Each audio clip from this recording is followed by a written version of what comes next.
ពេលយ៉ាងម៉េចទៅពូទៅកុំឲ្យឆ្លោះគ្នាចាននៅក្នុងរាវរឿងអីដែលថាមិនប៉ះទង្គិចគ្នានោះសំខាន់ឲ្យតែក្មួយចេះយោគយល់អធិស្ឋានឲ្យគ្នា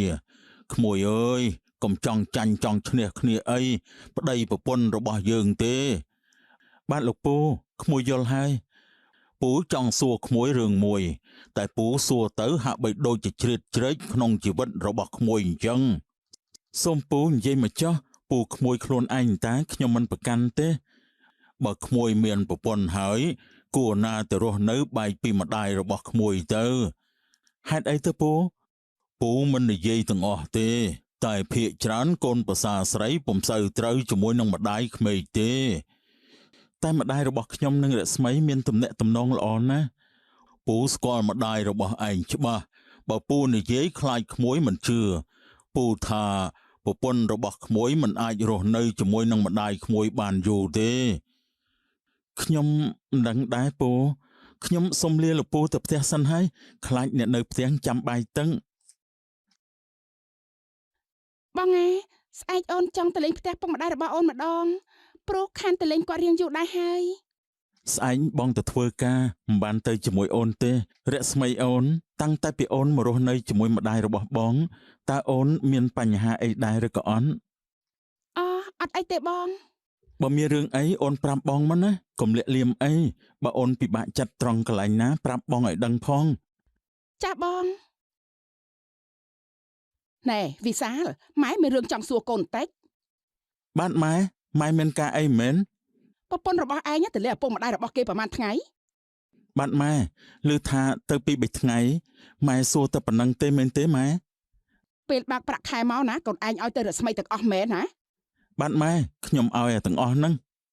ងាប់ហើយវិសាលគេយកលុយដែលកូនធ្វើការបាននេះយកទៅឲ្យម៉ែពុកគេហើយណែកូនឯងប្រឹងធ្វើការចង់ងាប់ចង់រស់ដឹងតែគ្មានសល់អីហើយ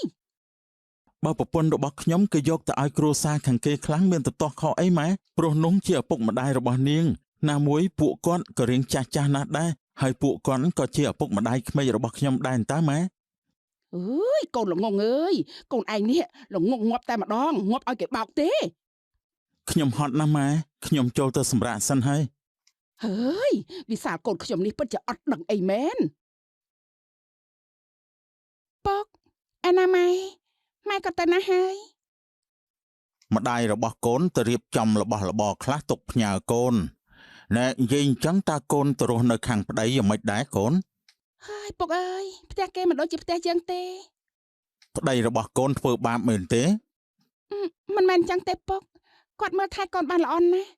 តែចាប់តែខាងម្ដាយក្មេកនិងបងថ្លៃរបស់កូននឹងហ្មងមានរឿងទាស់ទែងគ្នាមែនទេកូនបងថ្លៃរបស់កូនគាត់មានគ្រួសារហើយតែគាត់នៅតែមកប្រើខ្ញុំឲ្យជួយធ្វើការងាររបស់គាត់ទៀតជួនកាលពឹងឲ្យខ្ញុំដាំបាយធ្វើម្ហូបឲ្យមានពេលខ្លះគាត់ឲ្យខ្ញុំបោកកៅអៅឲ្យទៀតមានរឿងអញ្ចឹងផងមិនក៏កូនមិនប្រាប់ប្តីរបស់កូនទៅខ្ញុំមិនចង់ប្រាប់កុំឲ្យបងប្អូនរបស់គាត់មិនត្រូវគ្នាដោយសារតែខ្ញុំមានពេលខ្លះណាដើរប្រាប់គេនៅក្នុងភូមិថាខ្ញុំជាស្រីបែបនេះជាស្រីបែបនោះទៀតហើយចំម្ដាយក្មេករបស់កូនវិញនោះចាស់ពុកគាត់ក៏មិនខុសអីពីបងថ្លៃខ្ញុំដែរតាំងពីខ្ញុំទ្រស់នៅជាមួយគាត់មកការងារផ្ទះទាំងប្រមាណធ្លាក់មកលើខ្ញុំធ្វើទាំងអស់ចុះគាត់អត់ជួយធ្វើអីខ្លះទេអីបាក់ការហូបចុកពិបាកណាស់ពុកអើយគាត់ពិសារកតែផ្អែមខ្ញុំត្រូវគាត់ស្ដីឲ្យតែរហូតនឹងខ្ញុំជាអ្នកធ្វើចាំតែខុសចំណែកគាត់ចាំតែស្ដីបន្ទោសឲ្យបើកូនរស់នៅជាមួយគាត់មិនកើតទេកូននឹងប្តីមករស់នៅផ្ទះផ្សេងទៅតែកូនមានលុយឯណាទិញដីទិញផ្ទះទៅពុកណាមួយកូនទៅរៀបការថ្មីថ្មងដែរចាំពុកជួយចាពុកកូនអរគុណហើយ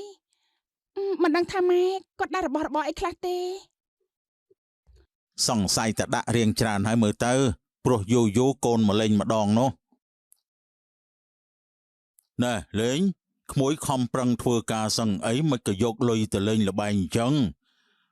លេងមិនលេងជារឿងរបស់ខ្ញុំតាពូមិនចេះដឹងស្អី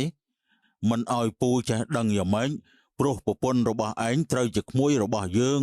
ឯងក៏ដឹងដែរថាមកពូជរបស់ពូអត់មាននរណាលេងល្បែងទេបាញ់ចឹងល្អហើយ មានខ្ញុំមួយដែលចេះលេងកុំឲ្យថាមកពូជអត់ចេះលេងសោះសម្ដីរបស់ឯង